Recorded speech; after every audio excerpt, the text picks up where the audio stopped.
Hello.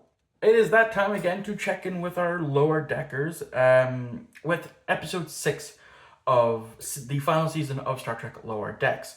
What did I think of it? I had a very good time with it, and I'm happy about that because, the past 2 weeks the episodes have kind of just been meh. They're good in their own merits, but they just didn't do anything for me. However, this episode I loved because it shows just how much growth Mariner has finally gone through. Where we see kind of like someone who's almost identical to the way Mariner was acting in season one. They'd already been kicked off like 6 different ships. She's technically half demigod. And we do get reference to the time that Kirk and Spock had to deal with this ideal version of Zeus, and they're also in this nebula trying to broker peace talks. And whilst that's happening, we have Boimler trying to get in good graces with T'Ana, simply because of the alternate universe pad that. And there's a bit of a running gag with that, and I wish they had followed the rules of three, where the joke happened 3 times, and instead it only happens twice. So yeah, we'll go with Brad's side of things. We'll go with the Boimler side of things. And so we see Boimler looking through the data pad where he discovers that his other counterpart actually became good friends with T'Ana, got a nickname of Flip, and was invited to her book club. And so he's trying to do that, and he's always getting in the wrong way. He tries to do a flip and ends up getting doused with experimental medicine that hasn't fully been tested out yet. So that's the thing. And then he goes and he's like, hang on, what if I try talking to T'Ana like she does? Because T'Ana swears a lot, and so he goes up to her and starts swearing at her. That does not go well because the Cation side of things for her kicks in, and she goes and scratches the living fuck out of Brad. And as a cat owner, of my own little Cation type cat person, yeah, I have a cat called Oliver. He's the same fucking thing. He loves to scratch and he loves to bite, playfully, I should point out.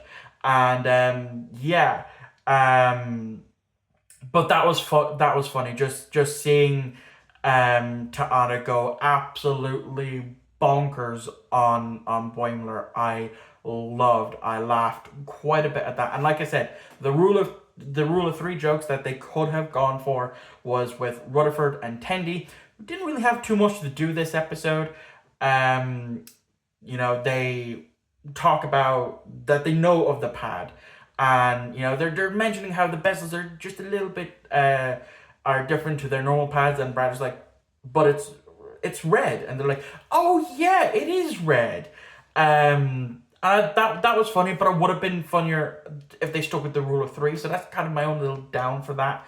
But it was still funny. But eventually, he does get a nickname and invited to the book club after getting a lightning bolt shot in his ass. Which that scene was, I just love that. Just him hunching over, and you just see the Zeus thunderbolt sticking out of his ass.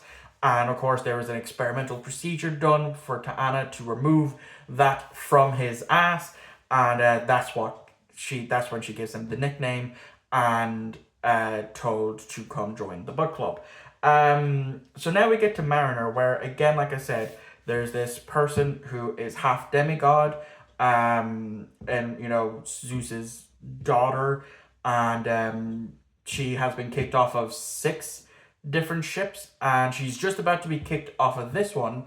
When Mariner's like, but hang on, you're about to do what you should have done to me, to her, where you're going to give up on her and transfer her, but yet you didn't do that to me.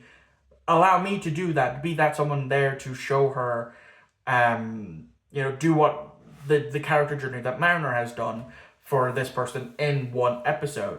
And because they're dealing with these sentient cubes and spheres, trying to broker peace with them. And so it turns out that one of the higher ups' son has gone missing, and so they're trying to figure that out. And then they think that there's anti propaganda from one person who apparently was going to destroy it. This person whose name is escaping me. I really need to start writing these down. Accusing him of just all sorts of stuff, and then they go to have like this big battle, and then she unleashes some of her powers to subdue them, and then they go out. All of these delegates, they go out of the ship and form a big sphere and a big cube, and they're all attacking each other and all that stuff. And then she comes up with the idea, because she's really just wanting to be an engineer, but she, because of her electrical powers, she was booted out of engineering on other ships, and so she was reassigned positions. And so she comes up with a way to bolster the ship's shields and weaken the delegates and stuff. So that does work, and it turns out that as well, there's another one of the delegates that was missing. Shocked to absolutely no one who would have seen this trope coming. Those two are together. The two missing cube and sphere delegates. They've been away on a holodeck. Turns out that the room that they thought was a murder scene was actually them having the hanky panky, and that spawned. They have a child who is half cube, half sphere.